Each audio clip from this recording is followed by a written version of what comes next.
As redes sociais arruinaram a humanidade. Eu não consigo passar nenhum dia sem pensar nisso. Eu sei que tudo de ruim que a gente está vendo acontecer é mais velho que cagar sentado, sabe? Tem milhares de anos, desde o começo da espécie humana, isso daí não é novidade, as redes sociais só amplificaram uma coisa que já existiu sempre. O Iago falou isso uma vez, né? Que a barbárie sempre foi o default da humanidade, né?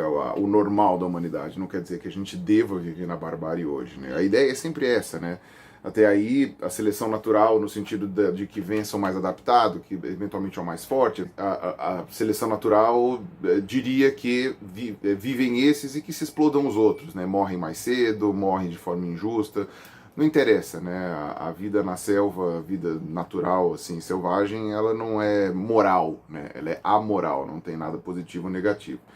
Mas nós somos morais. Então a gente se incomoda quando coisas ruins acontecem com outras pessoas. A gente tem um senso de injustiça com pessoas que não conhecemos ou com seres que não conhecemos, muitas vezes que não compartilham nem a mesma espécie que a gente. E até no nosso livro, meu com o Reinaldo, a gente fala um pouco sobre a questão da origem da moralidade e tal, do ponto de vista evolutivo, né, de que algumas outras espécies chegam a ter algum senso de moralidade e até de empatia com outras espécies, né, golfinhos são um exemplo muito bom disso. Não estou dizendo que nós somos as únicas espécies que a gente possa chamar de morais ou que tem algum rudimento de moralidade, mas nós somos morais. A gente não quer viver numa sociedade darwinista pura, sabe? Tipo de seleção natural e que vença o melhor e os outros têm mais é que se explodir. Muito pelo contrário, a gente tenta ser inclusivo, a gente constrói rampa para os cadeirantes, a gente tenta colocar sinais sonoros para pessoas cegas, a gente tenta inventar um jeito de se comunicar com pessoas surdas, então a gente tenta ser inclusivo com indivíduos que seriam eliminados na natureza. Então esse lance da selvageria, do tipo, sinto muito quem é fraco, eu sou forte, eu que me dou bem, que muita gente acaba pregando em alguns círculos, são coisas que são deletérias, são deformantes das pessoas, né, da moral e etc. E eu ainda vou fazer um vídeo sobre coaching, né, o quanto que esse tipo de coisa eu acho que tem mais prejudicado do que ajudado a sociedade como um todo, sabe? E aí o grande problema é isso, gente que perdeu a humanidade é uma coisa muito comum, mas muito comum, desde pessoas que têm alguma psicopatia até pessoas que, enfim, viveram de tal forma sem empatia alguma que acabaram, sabe, achando que essa é a melhor maneira de viver. Então, um exemplo que eu vejo, que sempre me ocorreu, né, eram os trotes violentos em universidades. Aqui no Brasil sempre tem um histórico muito grande de trotes violentos, alguns que cometem inclusive crimes, né? A gente sabe que alguns trotes violentos acontecia exposição pública da pessoa, humilhações públicas, estupro, sabe? Aconteceu várias vezes e no caso eventualmente até morte, né? Como aquele famoso caso do coreano lá na piscina da medicina da USP. Isso há uma retroalimentação. A humilhação que você passa é tão grande, a coisa é tão horrível que você acaba falando assim, tá bom, dessa vez sou eu, mas ano que vem são outras pessoas, aí eu vou descontar nelas, né? É aquele episódio do Chaves que o seu Madruga bate no Chaves porque ele apanhou da Dona Florinda e aí o seu Barriga chega e fala, pô, seu Madruga, o senhor não acha que não deveria descontar sua raiva nas crianças? Aí ele, ele que desconte quem ele quiser depois. Aí o Chaves vai, bate na porta da Dona Florinda, abre o Kiko assim, ele vai e espanca o Kiko sem motivo nenhum, só pra descontar a raiva dele. Então, isso, apesar de ser engraçado dentro do episódio, é muito do exemplo do que acontecia nessa coisa dos trotes, né? O pessoal que saía de um trote, às vezes humilhado, se sentindo mal, com traumas até, né? E quando virava o ano e entrava uma nova turma, o pessoal repetia aquilo, porque era uma maneira de você, sabe, descontar aquilo que você tinha sofrido. É o equivalente ao Chaves apanhar e depois ir lá bater no Kiko sem motivo. A gente percebe que graus de desumanidade, de coisas horríveis, de coisas, sabe, deletérias para a sociedade surgem dessa forma, né? Por pessoas que sofreram isso e acabam repetindo isso depois. E tem também o convencimento na base de argumentação por pessoas, né, talvez até mal intencionadas, mas quem se convence muitas vezes são pessoas com uma bagagem ou com um tipo de reflexão muito pequeno. E não adianta. Por exemplo, a forma com que eu mudei de ideia todas as vezes na minha vida foi entrando em contato com pessoas que pensavam diferente. Ponto. Elas argumentavam comigo, no começo você sente raiva, depois você reflete, depois você pondera e no final, se por um acaso forem argumentos bons, você muda de ideia. Tá? Se você se fechar numa bolha e não aparecer nada de diferente na sua vida, você vai estar fadado a pensar sempre a mesma coisa. Então, nesse ponto, a internet foi bom, as redes sociais foram boas, elas conectaram pessoas que pensam diferente e permitiram que certos pensamentos que antes ficavam restritos a certas bolhas pudessem se expandir. O problema é que a galera ruim é muito mais forte. É muito mais forte, cara. Aí você começa a ver coisa ruim que é distribuída por aí. É um tipo de pensamento muito mais fácil de manipular, porque tem a ver com a forma como o nosso cérebro foi construído.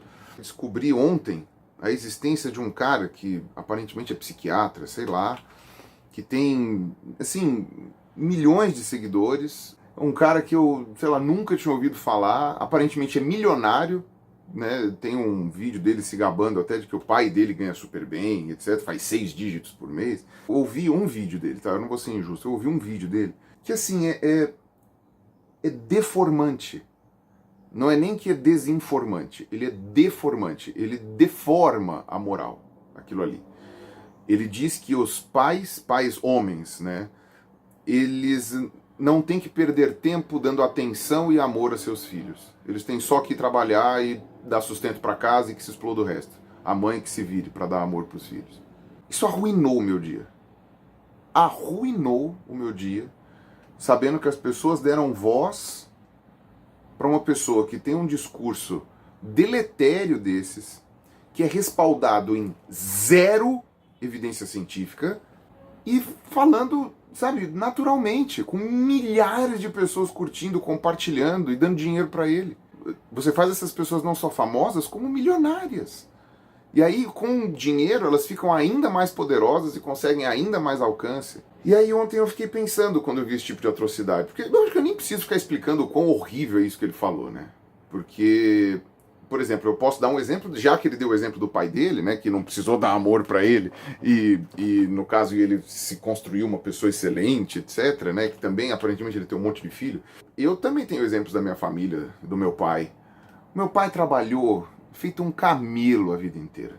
Feito um camelo para tentar dar sustento pra gente. Pra mim e pra minha mãe. Eu sou filho único. Sempre foi subvalorizado, sempre foi injustiçado no trabalho. Não é nem que ele foi preterido, ele era muito elogiado pelo trabalho dele. Ele foi explorado mesmo. Não é que ele era um mau profissional. Ele só era um cara muito honesto. E muito justo. E os honestos e os justos geralmente são os mais prejudicados, né? Talvez por isso o cristianismo tenha dado tão certo, né? Porque as pessoas são convencidas de que o mundo é injusto, mas que o pós-vida vai ser justo. Então, se você recebeu uma série de injustiças, mesmo sendo uma pessoa boa e honesta, no futuro, depois que você morrer, você vai ter a sua paga, né? Você vai ter o seu merecido reconhecimento. Talvez por isso meu pai seja tão cristão também, não sei. Estou pensando nisso. E assim, o meu pai ficava muito ausente. Eu lembro quando eu era criança, por exemplo, meu pai fez uma viagem enorme assim para Carajás, quando eles estavam montando Carajás, lá no Pará. Essa história dá até um livro, viu? Ele falou umas coisas bem interessantes de como que era aquela coisa, porque não tinha quase estrutura nenhuma naquela época, né? A gente está falando da década de 80.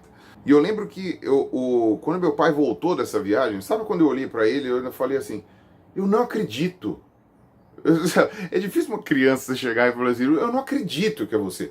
Foi muito espontâneo isso pra mim. Depois, um outro emprego que ele arrumou, ele tinha que viajar muito e ele ficava mês sim, mês não lá em casa. Então ele ficava um mês lá em casa e um mês viajando. Um mês lá em casa e um mês viajando. E eu lembro que eu sentia muita falta do meu pai, eu sentia a falta dele presencialmente.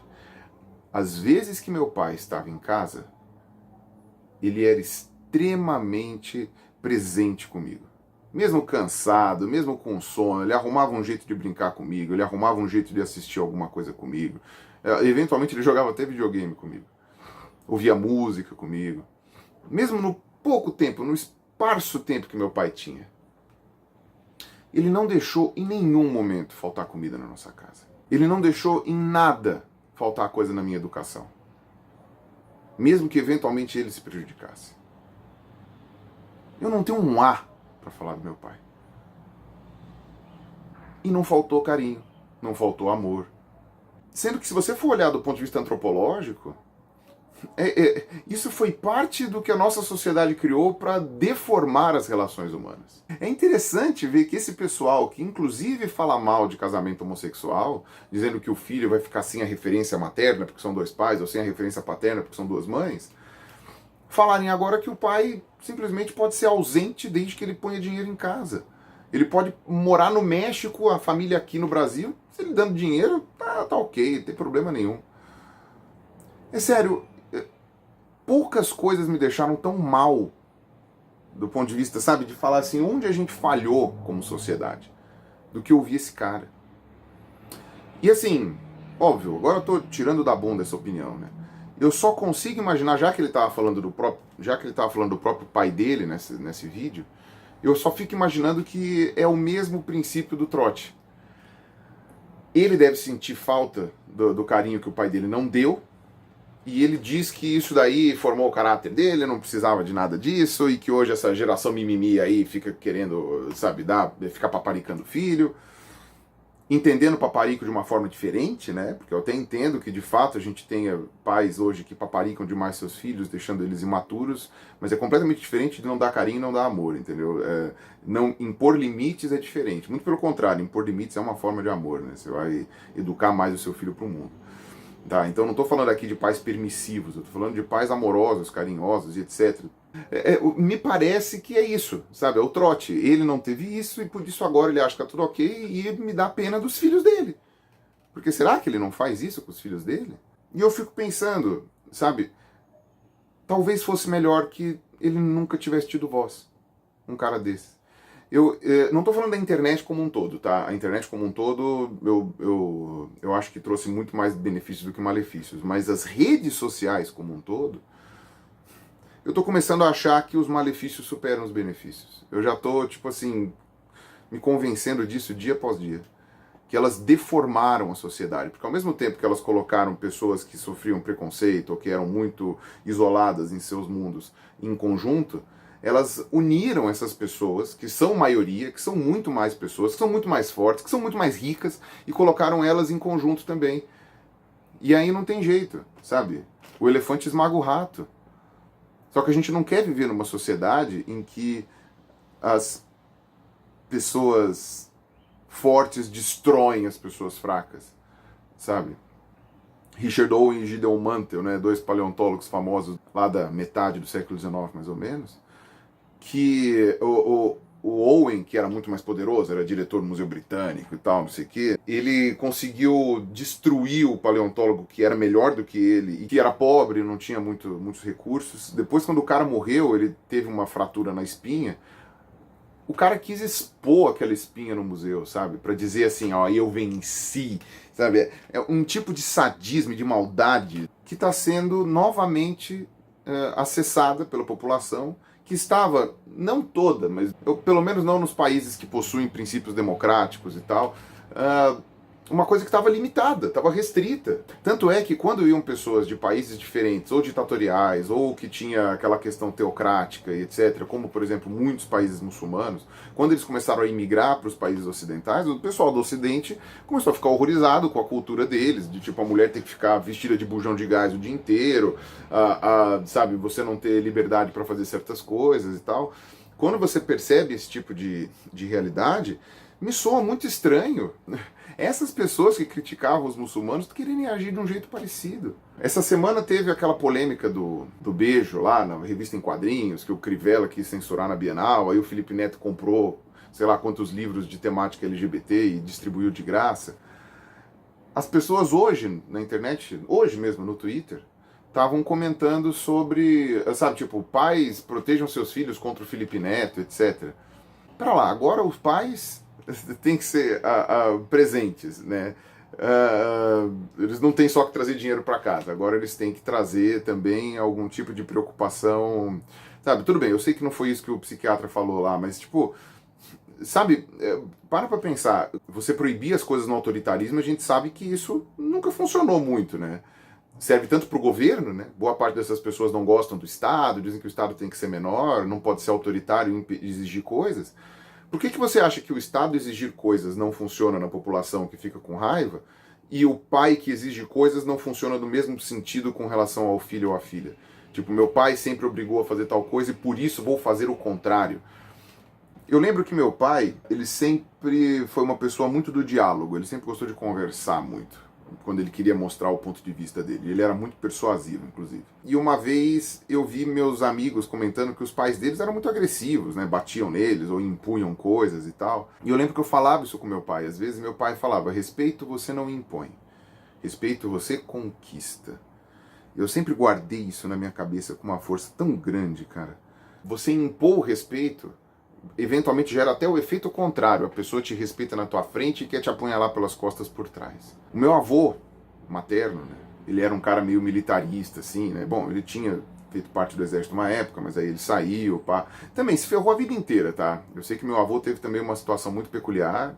Ele se forçava a ser um cara que não demonstrava muitos sentimentos, né? Tanto que no final da vida ele acabou meio que afrouxando um pouco as próprias rédeas que ele sentia, porque ele teve um pai, meu bisavô, né? Ele teve um pai beberrão e putanheiro e todas essas coisas, então o meu avô tentava compensar isso sendo mais rígido e sendo mais conservador, né? Ele criou os filhos dele de uma maneira muito mais, sabe, tipo, nunca vou deixar faltar nada, nunca vou deixar faltar dinheiro, nunca vou deixar, enfim, faltar educação, mas vou deixar faltar abraço, vou deixar faltar atenção, vou deixar faltar ouvidos para ouvir o que eles estão sentindo, vou deixar faltar tudo isso.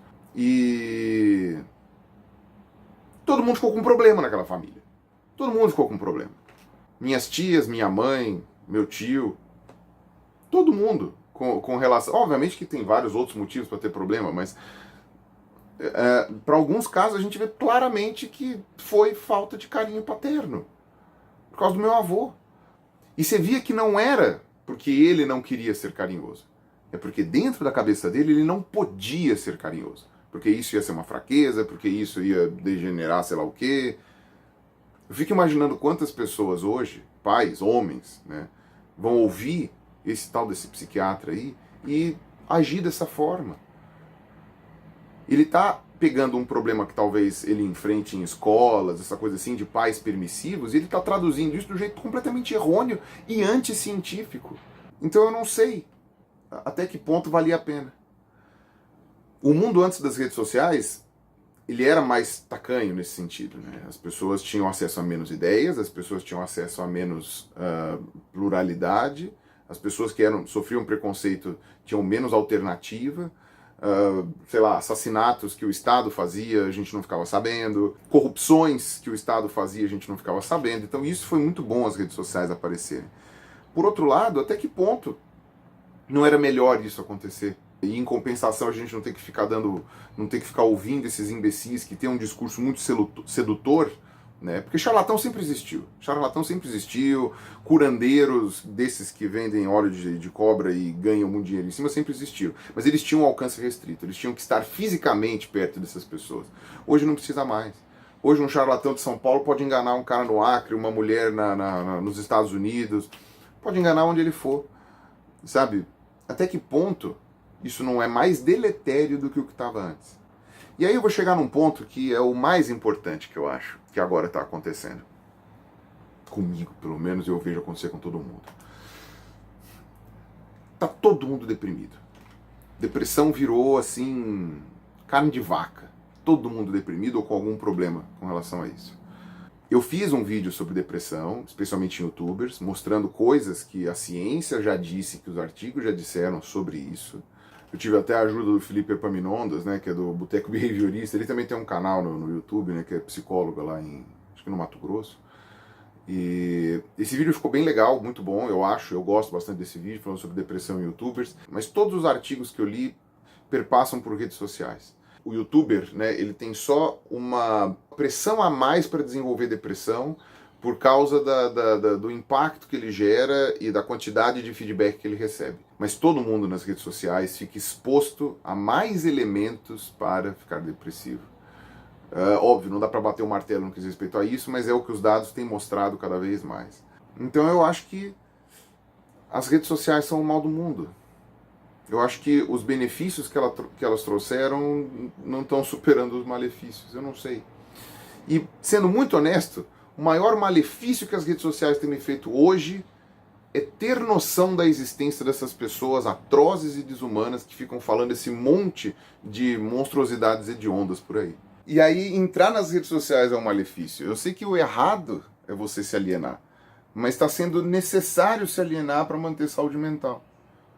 Tudo que a gente não deveria fazer, tudo que não deveria acontecer. Esse é o ponto. Mas infelizmente a gente está sendo obrigado a fazer. Eu fico pior quando eu entro nas redes sociais. E eu fico melhor quando eu finjo que elas não existem. Mesmo sabendo que o mundo está cheio dessas pessoas horríveis, eu não ficar sabendo, sabe, tipo, ignorance is a bless, sabe?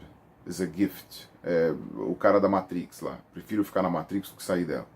É a pior coisa que pode ser feita, mas infelizmente é isso ou enlouquecer. A minha tendência é me isolar e me afastar cada vez mais para preservar a minha saúde mental. Porque saber da existência dessas pessoas, sabe?